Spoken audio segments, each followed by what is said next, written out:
One man is taking the ride of his life, but not simply to challenge himself. He's doing it to help everyone he meets along the way. One bike, one cause, 7,500 miles. That sums up the mission of J.W. Fry.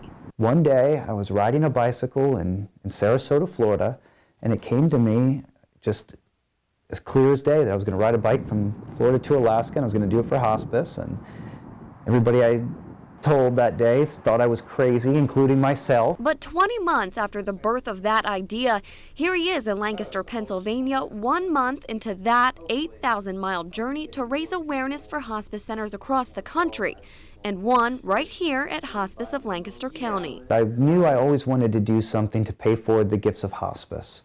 My mother was in hospice care about 4.5 years ago with terminal brain cancer, and since then my family just had such a constructive experience from that. I knew someday I wanted to do something. So J.W. sold his home, quit his job, and learned a thing or two about cycling. I wasn't a cyclist, so I have no desire to really ride a bike outside of to raise awareness for hospice. But why biking, and why a 6-month trip across the continent? The 6 months that it's going to take to go from the southernmost point of the continental United States to Prudhoe Bay, Alaska, is to show what one person living right action every single day can do to affect a vast network of people. But he does admit his trip isn't easy. It happens one day at a time, sometimes one moment at a time, sometimes 1 second at a time.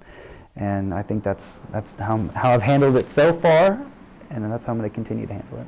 For a chance to meet J.W. Fry, you can go to the Pathway Center tomorrow at 11 a.m. where he will speak, and a number of activities will be held. The Pathway Center is located off of Old Harrisburg Pike.